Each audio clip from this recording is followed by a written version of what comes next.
Reflect voice நேயர்களுக்கு வணக்கம். இன்று நம்மோடு நேர்காணலில் இருக்கக்கூடிய சிறப்பு விருந்தினர் சமூக நீதி பேரவையினுடைய தலைமை ஒருங்கிணைப்பாளர் வழக்கறிஞர் அகமது சாகிப் அவர்கள். வணக்கம் சார். வணக்கம். வயநாடுல பாத்தீங்கன்னா நாட்டையே உழுக்கக்கூடிய அளவுக்கு நிலச்சரிவு ஏற்பட்டிருக்குது.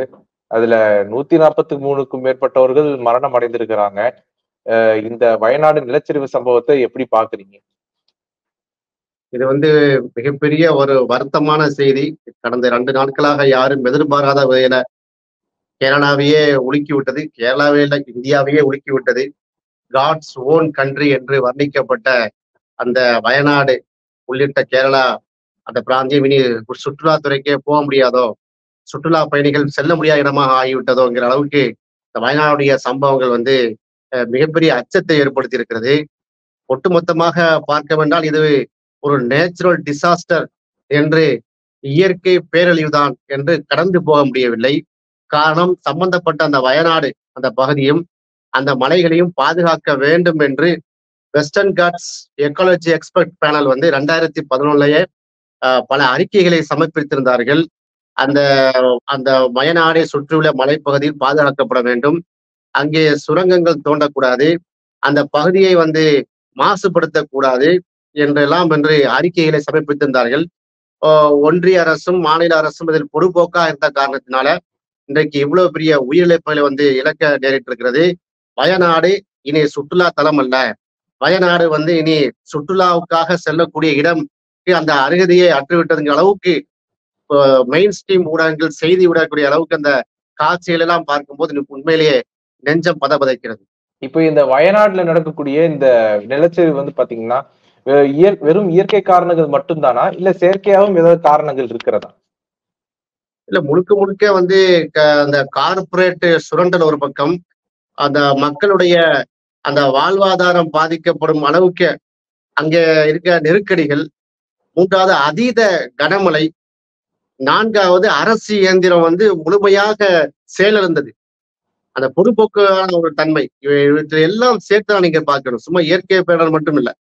ஏன்னா நேஷனல் கிரீன் ட்ரிபியூனல் ஆக்ட் 2010 அது என்ன சொல்லுது, மலையும் மலை சார்ந்த இடங்களுக்கும் எப்படி நம்ம எக்காலஜி சிஸ்டம் பாதுகாக்கணும், அந்த என்விரான்மெண்ட் சுற்றுச்சூழலை எப்படி நம்ம பாதுகாக்கணும், அங்கே பொல்யூஷனை எப்படி கண்ட்ரோல் பண்ண வேண்டும், அங்கே இருக்கக்கூடிய மரங்களை எப்படி நாம் பாதுகாக்க வேண்டும் என்பதை சட்டம் ஏற்றி வைத்திருக்கிறோம்.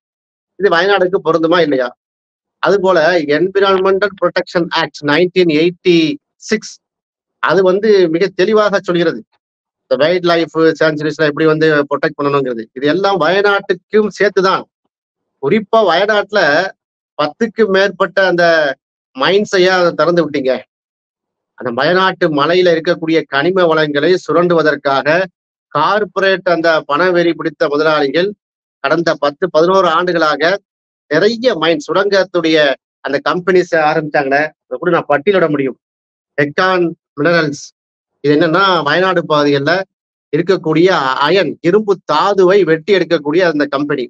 அப்புறம் Kerala minerals, Malabar minerals, Wayanad minerals, அப்புறம் Vythiri minerals, Chettipadi minerals, thermal power tech corporation limited, Kerala state mineral enterprises limited, Indian rare earth limited, beads mineral, இதெல்லாம் வயநாட்டை சுற்றி இருக்கக்கூடிய அந்த மலைப்பகுதிகளில் கனிம வளங்களை வெட்டி எடுக்கக்கூடிய அந்த சுரங்கத்துடைய கம்பெனியுடைய பெயர்கள். இப்போ வயநாடு சுற்றுலாத்தலமா இது என்னது? வயநாட்டுக்கு எல்லாம் வாங்கன்னு கேரளா டூரிசம் அழைப்பு விடுக்கிறது. அங்கே ஒரு பக்கம் இந்த மாதிரி மைண்ட்ஸை வெட்ட சொல்றது, இன்னொரு பக்கம் என்னன்னா அந்த மலையில இருக்கக்கூடிய மரங்களை எல்லாம் வெட்டி அழித்து, குறிப்பா கல்பட்டா போன்ற அந்த பகுதியில, இந்த கல்பட்டா தான் அந்த வயநாடுடைய தலைநகரமா வைத்திருக்காங்க, டிஸ்ட்ரிக்ட் ஹெட் குவார்டரா வைத்திருக்காங்க. அதுல ஏராளமான மரங்களை எல்லாம் வெட்டி விட்டார்கள். அப்போ ஒரு பகுதியில மரத்தை வெட்டும் போது அந்த மர வேர்களால் பிடிக்கப்பட்டு இறுக்கமாக இருக்கக்கூடிய மண் தன்னுடைய அந்த இறுகிய நிலையிலிருந்து லூஸ் ஆயிருக்கு, இலகு தன்மைக்கு உள்ளாகி விடுகிறது, அந்த கிரிப் குறைஞ்சு விடுகிறது. அப்ப ஆட்டோமேட்டிக்கா இது போன்ற அதீத கனமழை பொழியும் போது மண் சரிவு ஏற்படுது. இதுதான் ரூட் காஸ், இதுதான் நடந்தது. அப்போ இது இயற்கை பேரழிவு மட்டும் கடந்து செல்ல முடியவில்லை. ஒரு பக்கம் சுரங்கங்களை தோண்டி அந்த மலையுடைய ஸ்திரத்தன்மையை குறைத்து விட்டோம். இரண்டாவது, அங்க இருக்கக்கூடிய மரங்களை வெட்டி மண் வளத்தையும் மண்ணுக்கு இருக்கக்கூடிய அந்த ஸ்திரத்தன்மையும் சீர்குலைத்து விட்டோம். மூன்றாவது, எல்னினோ போடக்கூடிய அதீத கனமழை பொழியும் போது ஆட்டோமேட்டிக்கா நேச்சுரல் டிசாஸ்டர் சொல்லிட்டு இதை பேரை வைத்து விட்டு நாம் கணக்கு அடிச்சுதான் ஒதுங்கிக் கொள்கிறோம். நம்ம செய்த மனிதர்கள் செய்த தீவினையின் காரணமாகத்தான் இன்றைக்கு மிகப்பெரிய பலியை வந்து அந்த வயநாடுடைய மக்கள் கொடுத்திருக்கிறார்கள். மிகப்பெரிய பரிதாபம். வயநாடுல நடந்த இந்த நிலச்சரிவை வந்து பார்வையிடுவதற்கு எதிர்கட்சி தலைவர் திரு ராகுல் காந்தி அவர்கள் வந்து திட்டமிட்டு இருந்தாரு. அவருடைய பயணம் இப்போ ரத்தாயிருக்குது. இப்போ வயநாட்டுல வந்து அவர் பார்வையிட்டு அவர் என்ன பண்ணாரு நீங்க நினைக்கிறீங்க? ஆக்சுவலா நேற்றே அவங்களுடைய பிளான் இருந்தது. நேற்று இரவே திருமதி பிரியங்கா காந்தி அவர்களும் ராகுல் காந்தி அவர்களும் வயநாடுடைய அவருடைய தொகுதி தானே, அவர் வெற்றி பெற்ற தொகுதி தானே, பார்வையிடுவதற்காக வந்து எல்லா ஏற்பாடும் செய்து விட்டார்கள். ஆனா கேரளா கவர்மெண்ட் பினராயி விஜயன் அவர்கள் வந்து வேண்டாம், இப்போ வந்து அதீத கனமழை பொழிந்து கொண்டிருக்கிறது. இந்த வயநாடு பகுதியில அன்றைக்கு நிலச்சரிவு ஏற்பட்ட அன்றைய தினம் வந்து 50 சென்டிமீட்டர் 50 சென்டிமீட்டர்னு அதீத கனமழை. அப்ப இந்திய ஒன்றிய அரசின் மெட்ரியாலஜிக்கல் டிபார்ட்மெண்ட் ஏன் வந்து அந்த நோட்டீஸ் கொடுக்கல, ஒரு எச்சரிக்கை அறிவிப்பு ஏன் செய்யவில்லை? அப்ப இந்த நிலையில வந்து ராகுல் காந்தியை கொண்டு உள்ள வந்து இறங்குனாங்கன்னா அது வந்து சரி, அவரை கவனிக்க வேண்டியிருக்கும். அவர் மக்களோட மக்களா போய் நிற்பாரு, அங்க போக முடியாது. அந்த பாதையெல்லாம் சரிபடப்படவில்லை. அரசு அதிகாரிகளே அரசு எந்திரங்களே அங்க உள்ள போக முடியல. ஏன்னா அந்த வயநாடு மலையை பொறுத்தவரையில அது ஒரு சம வழி கிடையாது. சற்றொப்ப அந்த ஸ்கொயர் ஃபீட்ல சொல்வதா இருந்தா அடிக்கணக்கில் சொல்வதா இருந்தால் 2300 அடியிலிருந்து 6890 அடி வரைக்கும் உயரம், கடல் மட்டத்திலிருந்து உயரமா இருக்கக்கூடிய மலைகள் இருக்கிறது. அதுல ஒரு பகுதி தான் வந்து முண்டக்கை. இந்த முண்டக்கைன்னு சொல்லக்கூடிய அந்த பகுதி தான் முதலாவதாக நேற்று இரவு, அந்த முந்தா நாள் இரவு வந்து 1 மணிக்கு என்ன பண்றது நிலச்சரிவு ஏற்படுகிறது. அந்த முண்டக்கை பகுதியில அந்த இரவு முழுக்க விடிய விடிய கனமழை பெய்த காலத்தால சற்றொப்ப 50 சென்டிமீட்டருக்கு மேல மழை பொழிந்ததன் காரணமாக அங்க இருந்த நிலச்சரிவு ஏற்படுது. நிறைய அங்க இருக்கக்கூடிய சிஆர்பிஎஃப் வீரர்கள், அங்க ரெஸ்கியூ ஆபரேஷன்ல இருந்தவங்க வந்து என்ன பண்றாங்க, ஒரு 50-60 பேரை வெளியே கொண்டு வந்து சூரல் மலைங்க இடத்துல கொண்டு என்ன பண்றாங்க, ஒரு ஸ்கூலுடைய கேம்ப்ல தங்க வைக்கிறாங்க. துரதிருஷ்டவசமாக 1 மணிக்கு காப்பாற்றப்பட்ட அந்த மக்கள் சூரல் மலையில 4 மணிக்கு திரும்ப நிலச்சரிவு ஏற்பட்டு அந்த ஒட்டுமொத்த கேம்பும் வந்து அந்த ஸ்கூலும் நிர்மூலமாகுது. அவர்கள் எல்லாம் காற்றாட்டு வெள்ளத்திலே அடித்து செல்லப்படுகிறார்கள். அதன் பிறகு இன்னொரு 3 மணி நேரத்துல அட்டமலைன்னு சொல்லக்கூடிய அந்த இடங்களையும் கிட்டத்தட்ட 3 கிராமங்களே முற்றிலுமா நிர்மூலமாக்கப்பட்டு விட்டது. சற்றப்ப 400க்கு மேற்பட்ட வீடுகள் மண்ணில் புதைந்திருக்கிறது. ஆயிரக்கணக்கானோர் இன்னும் காணவில்லை. இதுவரை 125 சடலங்களை எடுத்திருக்கிறதாக சொல்கிறார்கள். பார்க்கலாம், மிகப்பெரிய ஒரு சோகம்தான் இது. வந்து நிச்சயமாக தடுக்கப்பட்டிருக்க வேண்டும். இது தடுக்கப்பட்டிருக்க வேண்டும். ஒன்றிய மாநில அரசு அசால்ட்டா இருந்துட்டாங்க.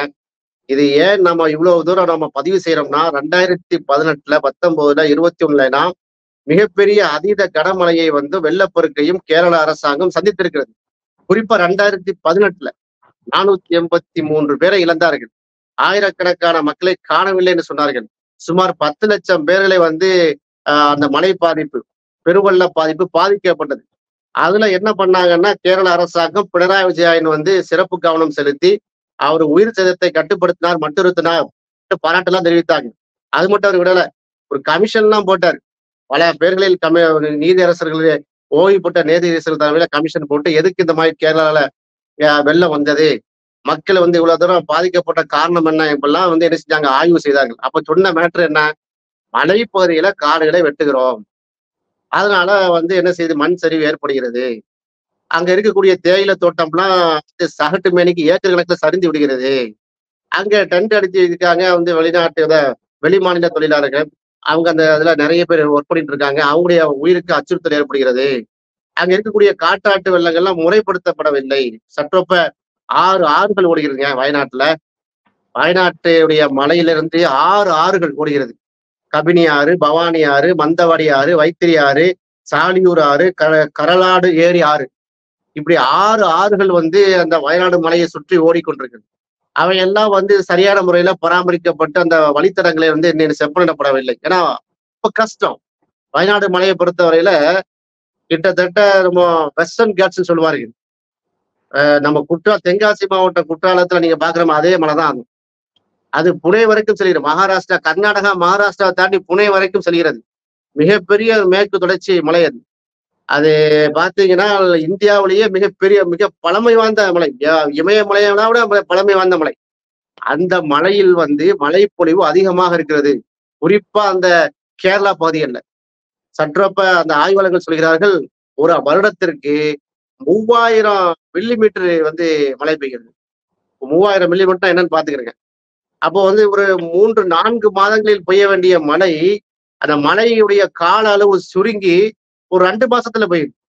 அப்ப மழையுடைய அளவு காலம் சுருங்கும் போது, அதீத கனமழையாக கொட்டும் போது, அந்த மண் சரிவு இந்த மாதிரியான பெருவெள்ளம் ஏற்படுவது கேரளால சர்வசாதாரணமா ஆகிவிட்டது. இனி மக்கள் தான் சுதாரிப்பாக இருக்க வேண்டும் என்பதை இந்த மிகப்பெரிய இந்த பாதிப்பு நமக்கு உணர்த்துகிறது. இப்ப நாடாளுமன்றத்துல திரு ராகுல் காந்தி அவர்கள் வயநாடு பிரச்சனை குறித்து குரல் எழுப்பி இருக்கிறாரு. பாதிக்கப்பட்ட மக்களுக்கு இழப்பீட்டு தொகையையும் அதுக்கப்புறம் இப்போ மருத்துவ மீட்பு குழு பராமரிப்பையும் ஏற்படுத்தி கொடுக்கணும் அப்படின்னு சொல்லியும் குரல் எழுப்பி இருக்கிறாரு. இதன் அடிப்படையில அந்த மக்களுக்கு ஏதாவது செய்யப்படுமா? அது எப்படி பாக்குறீங்க? அதாவது உடனடியாக பிரதமர் மோடி அறிவித்ததாக தகவல் வந்தது. இறந்தவர்களுடைய குடும்பத்திற்கு 2 லட்சம் ரூபாய் அப்படின்னு. அதெல்லாம் இருக்கட்டும்.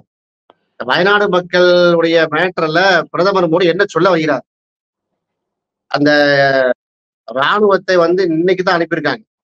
அது ஒரு பெட்டாலியன் போர்ஸ் தான் வந்திருக்கிறாங்க. உள்துறை அமைச்சர் எந்த வாயும் திறக்கவில்லை. பைனான்ஸ் மினிஸ்டரா இருக்கக்கூடிய நிர்மலா சீதாராமன் ஜி அவங்க எவ்வளவு ஃபண்ட் ஒதுக்குறோம்னு சொல்லவில்லை. இது நேச்சுரல் டிசாஸ்டரா என்னங்கிற அவங்க தலைவர் அவங்க என்ன செய்யல, தேசிய பேரிடராக அறிவிப்பானது எந்த வார்த்தையும் சொல்லவில்லை. அவங்க எங்களுடைய மாவட்டம் தூத்துக்குடி மாவட்டத்துல இதை போன்ற அதீத கனமழையின் காரணமாக வெள்ளப்பெருக்கு ஏற்பட்டு மிகப்பெரிய பாதிப்புக்கு உள்ளாகியது. தென் மாவட்டங்கள் உங்களுக்கு தெரியும். அப்போது கூட நேரடியாக பார்க்க வந்த நிர்மலா சீதாராம் ஜி அவர்கள் அதெல்லாம் தேசிய பேரிடராக அறிவிக்க மாட்டோம்னு சொல்லி துணிச்சலா சொல்லிட்டு போறாங்க. இப்ப அது போன்ற ஒரு அறிவிப்பை தான் நீங்க இதுல எதிர்பார்க்க முடியும். ஆக அவர்களே ஒன்றும் சொல்லவில்லை. பிரகலாத் ஜோஷி அவர் தான் இந்த சுரங்கத்துடைய மைன்ஸ் உடைய மினிஸ்டர், அவரும் கிஷன் ரெட்டியும் இருவருமே எந்த பதிலையும் சொல்லவில்லை. இந்த நிலையில்தான் ராகுல் காந்தி அவர் சில கோரிக்கையை வைத்திருக்கிறார். 2 லட்சம்லாம் காணாது, நிவாரண தொகை 2 லட்சம் காணாது, கூட்ட வேண்டும், 10 லட்சம் வரைக்கும் நீங்க கொடுக்கணும், உடனடியாக அது கிடைக்க வேண்டும். அது அந்த நிவாரண உதவிக்கு அதை தவிர மற்ற விஷயங்களை நீங்க செய்யணும். அங்கே நிவாரண பொருட்களை வழங்க வேண்டும், மீட்பு படையினரை விரைவாக அங்கே அனுப்பி வைக்க வேண்டும். அங்கே எலக்ட்ரிசிட்டி மின்சாரம் முற்றிலுமாக தடை செய்யப்பட்டிருக்கு, தடையாக இருக்கிறது. அந்த மின்சார தடையை உடனடியாக நீக்க வேண்டும். நீக்கினால்தான் அந்த மீட்பு பணி தொய்வில் இல்லாம நடைபெறும் என்பதெல்லாம் கூறியிருக்கிறார். தமிழ்நாடு முதலமைச்சர் தளபதி ஸ்டாலின் கூட இன்றைக்கு செல்ல இருப்பதாக தகவல் வருகிறது. தமிழ்நாட்டிலிருந்து 5 கோடி ரூபாய் தமிழக அரசு அங்கே நிதி உதவி வழங்கியிருக்கிறது. நிறைய இந்த பார்டர்ல, கேரளா பார்டர்ல, தமிழ்நாடு ஒட்டியிருக்க பார்டர்ல இருக்கக்கூடிய தமிழ்நாடு தீயணைப்பு வீரர்களும் இந்த மாதிரி நேஷனல் சிஆர்பிஎஃப் வீரர்களும் அங்கே விரைந்திருக்கிறார்கள். குறிப்பா அங்கே சில பள்ளிவாசல்கள்ல ஒலிபெருக்கி மூலமாக இந்த தகவலை சொல்லியிருக்கிறார்கள். அதீத கனமழை பெய்கிறது, நம்ம பாதுகாப்பாக எச்சரிக்கையா இருக்க வேண்டும் என்று அங்கே பள்ளிவாசல்கள்ல, வயநாட்டில் இருக்கக்கூடிய அந்த முண்டக்கை சூழல்மலை பகுதிகளில் இருக்கிற பள்ளிவாசல்ல அறிவிப்பு செய்திருக்கிறார்கள். இன்றைக்கு அந்த பள்ளிவாசல்கள் எல்லாம் நிறைய டேமேஜ் ஆயிருக்கு. இருக்கிற பள்ளிவாசல்ல திறந்து கொடுத்திருக்கிறாங்க. அங்க அகதிகள் முகாமா அங்க தங்க வைக்கப்பட்டிருக்கிறார்கள். அனைவருக்கும் அங்கேதான் உணவு ஏற்பாடுகள் செய்யப்பட்டிருக்கிறது. ஆனா நிறைய பேர் மாட்டியிருக்கிறாங்க. அந்த இமாமுடைய பேரு கூட பள்ளிவாசலுக்கு ஒரு பிறப்பை சேர்ந்த இமாம், அதை சுற்றி இருந்த 300 பேரை காணல. அப்ப இப்படிப்பட்ட ஒரு மிக துயரமான சம்பவங்களாம் பார்க்கிறோம். மண்ணில புதைந்து கிடக்கிறாங்க. கிட்டத்தட்ட 20 கிலோமீட்டருக்கு அப்பால் அந்த முண்டக்கைன்னு சொல்லக்கூடிய அந்த இடத்துல இருந்து 20 கிலோமீட்டர் சுற்றளவுல மக்களுடைய இறந்த உடல்களுடைய சடலங்கள் மண்ணில் புதைந்து இருக்க காட்சியெல்லாம் நெஞ்சை பிழிந்தது. ஆக ஒட்டுமொத்தமாக இதை பார்க்கும்பொழுது இது இயற்கை பேரிடர் தான், ஆனால் மனித கரங்களால் ஏற்பட்டிருக்கிறது. இது நாம வயநாடு மக்களின் பக்கம் நாம் நிற்கிறோம், பாதிக்கப்பட்ட மக்களோடு நாம் நிற்கிறோம். இந்த ஒரு துக்கமான சூழ்நிலையில இது அரசியல் பண்ண வேண்டிய அவசியம் இல்லை. இதை நம்ம மாநில அரசு கையாளாதனும், ஒன்றிய அரசு கையாளாத சொல்லி பிரயோஜனம் இல்லை. இப்ப இந்த மக்களை மீட்கக்கூடிய நடவடிக்கையை தான் நம்ம பார்க்க வேண்டும். அங்கே இருக்கக்கூடிய தௌஹீத் ஜமாத், எஸ்டிபி போன்ற கட்சியெல்லாம் களத்தில் இருக்கிறாங்க. ஒரு அறிக்கை கூட பார்த்தேன். பினராயி விஜயன் அவர்களுக்கு ஒரு கோரிக்கை வைத்திருக்காங்க. நாங்க வந்து நூற்றுக்கணக்கான மக்கள் நாங்க உள்ள போய் நாங்க சேவை செய்ய ரெடியாக இருக்கிறோம். அந்த இருக்கக்கூடிய இயக்க ஜமாத்துகள் அங்க இஸ்லாமியர்கள் அதிகமாக வாழக்கூடிய பகுதி அந்த பகுதி. எங்களுக்கு அனுமதி தாருங்க, உள்ள விடமாட்டிருக்காங்க அப்படின்னு சொல்றாங்க. ஏன்னா அங்க மக்கள் அங்க போய் ஆக்சஸ் பண்ண முடியவில்லை. அந்த முக்கியமான அந்த பாலம், வயநாடை ஆக்சஸ் பண்ணக்கூடிய அந்த பாலமே தகர்க்கப்பட்டு விட்டது. அப்போ அங்க ரோடு வழியாக போகக்கூடிய அந்த வாய்ப்பு அங்க இல்லை. அதனால வந்து மிலிட்டரி கண்டோன்மெண்ட் ஏரியாவா அதை மாத்தி இருக்கிறார்கள். பார்க்கலாம், அங்க இருக்கக்கூடிய நிறைய ஹெலிபேட் இல்லை. இந்த சிஆர்பிஎஃப் வீரர்கள் ஹெலிகாப்டர்ல போய் இறங்கினா எங்க போய் இறங்குறது? ஹெலிபேட் அமைக்கவில்லை. அப்ப சுற்றுலா தலங்களாக இருக்கக்கூடிய இடத்துல இதெல்லாம் செய்ய வேணாமா? மரத்தை வெட்டி நீங்க வந்து ரிசார்ட் கட்ட தெரிஞ்சுல்ல, ஐயா வந்து விடுதிகளை கட்ட தெரிந்த கவர்மெண்ட்டுக்கு, அதுக்கு அனுமதி கொடுத்த கவர்மெண்ட்டுக்கு இதையெல்லாம் வைத்திருக்க வேண்டாமா? இதெல்லாம் ஒரு பெரிய ஒரு குற்றச்சாட்டு தான். ஆக இன்னைக்கு கைப்பசேர்ந்து விழிபதி நின்று கொண்டிருக்கிறோம். சரி, இது நடந்து விட்டது. இதிலிருந்து மீண்டு வர வேண்டும், மீண்டு வருவார்கள் நம்பிக்கை இருக்கிறது. கேரளாவை பொறுத்தவரையில நல்ல கற்ற பண்பாடு மக்கள் கல்வி அறிவு அதிகம் பெற்ற மக்கள், அந்த மக்கள் இந்த மாதிரியான நிறைய வெள்ளப்பெருக்குகளை எல்லாம் பார்த்திருக்கிறார்கள், இதெல்லாம் கடந்து வந்திருக்கிறார்கள். இது இந்த சோகமான துக்கமான நிகழ்விலிருந்து நிச்சயமாக அவர்கள் கடந்து வருவார்கள். இதிலிருந்து மீண்டு எழுவார்கள் நாம் நம்புறோம். அதாவது அந்த மக்கள் நாம நிக்கிறோம், அந்த துயரத்தை நாமளும் பங்கெடுக்கிறோம். ஆனா இது தவிர்க்கப்பட்டிருக்க வேண்டியது. இதை அசால்ட்டா விட்டுட்டாங்க. ஒன்றிய அரசு வந்து ஒரு இவ்வளவு பெரிய மழை பொழிவுக்கு வந்து ஏன் மெட்ராலஜி டிபார்ட்மெண்ட் தூங்கிட்டு இருந்துச்சா? ஏன் எச்சரிக்கை செய்யவில்லை? சரி, ஒன்றிய கவர்மெண்ட் தான் செய்யல, கேரளா கவர்மெண்ட் என்ன பண்ணுச்சு? பினராயி விஜயனுடைய அந்த கம்யூனிஸ்ட் அரசாங்கம் என்ன செய்து கொண்டது? இவ்வளவு பெரிய அராஜகங்கள் அத்துமீறல் நடந்திருக்கிறது. இன்றைக்கு வந்து நூற்றுக்கணக்கான மக்களை காவு கொடுத்த பிறகுதான் நீங்க தெரிந்துவீங்களா? சரி, வயநாடு போன்று மற்ற பகுதிகளில் இருக்கிறத இது போன்ற நிறைய சுற்றுலா தலங்கள் அதனுடைய பாதுகாப்பை உறுதி செய்வார்களா என்ற கேள்வி எல்லாம் பதில் தரக்கூடிய இடத்துல கேரள அரசாங்கமும் ஒன்றிய அரசாங்கமும் இருக்கிறது. இப்போ அடுத்த கட்டமா இதே போன்ற பேரிடர் வந்து பாத்தீங்கன்னா நீலகிரி மலைத்தொடர்ல நடக்கலாம் அப்படின்னு சொல்லி பேரிடர் மேலாண்மை துறை வல்லுநர்கள்லாம் சொல்லியிருக்கிறாங்க. இப்போ இந்த நீலகிரியில இப்படிப்பட்ட சம்பவங்கள் நடக்க போகுது அப்படிங்கிற எச்சரிக்கை வர்ற இந்த நிலையில தமிழ்நாடு அரசு எந்த மாதிரியான ஆக்ஷன் எடுக்கணும் அப்படிங்கிறவா நீங்க எதிர்பார்க்குறீங்க? இல்ல, நீலகிரி எச்சரிக்கை விடுத்துக் கொண்டே இருக்கிறார்கள். அந்த எச்சரிக்கை கடந்த 10 ஆண்டு காலமாக இருக்கிறது. என்னன்னா, அங்கே காடுகளுக்கு தீ வைப்பது, சுற்றுலா பயணிகளை வந்து முறைப்படுத்தாம அங்க வந்து என்ன பண்றது, பெரிய பெரிய பில்டிங் ஹோட்டல்ஸ் எல்லாம் கட்டிட்டு இருக்கிறாங்க. நீங்க கெட்டுங்க, எதுல கட்டணும்? சமாதானத்துல கட்டுங்க. அந்த மலையை உடைத்து அந்த மண்ணை வந்து இது ரொம்ப மோசம். நீங்க போய் பாருங்களேன், நீலகிரியை போய் பாருங்க. இந்த கிளைமேட்டே சேஞ்ச் ஆயிட்டா இல்லையா? நீலகிரியில வந்து அந்த ஊட்டி, ஏற்காடு, நீலகிரி அந்த மலைப்பகுதியில் சுற்றுலா தலங்களாக இருக்கக்கூடிய பழங்கள் இருக்கு. எல்லா இடத்துலயும் இதே பிரச்சனை தான்.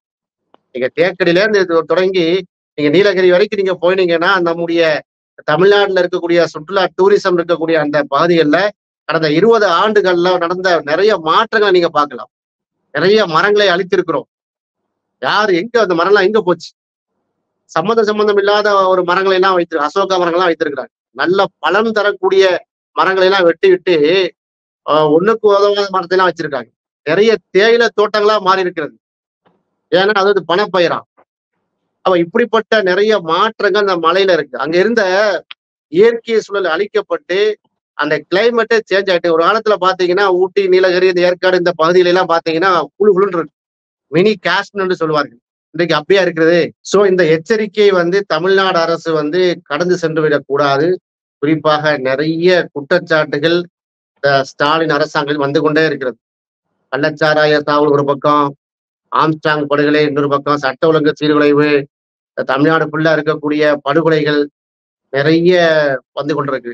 இதுக்கு மத்தியில இயற்கை வந்துடக்கூடாது. இறைவன் தான் காப்பாற்ற வேண்டும். இந்த நீலகிரி மலையில இந்த மாதிரியான நிலச்சரிவு ஏற்படக்கூடிய அதிக சாத்தியக்கூறுகள் இருக்கு என்கிற ஈக்காலஜிக்கல் எக்ஸ்பர்ட் உடைய அந்த அறிக்கையை உடனடியாக வந்து கவனத்தில் கொண்டு திமுக அரசாங்கம் சிறப்பு கவனம் செலுத்தி அங்க இருக்கக்கூடிய அபாயத்தை உணர்ந்து அங்க மக்களை மீட்டெடுக்கக்கூடிய அந்த அபாயத்திலிருந்து மக்களை மீட்டெடுக்கக்கூடிய அந்த பணியை செய்யணும்.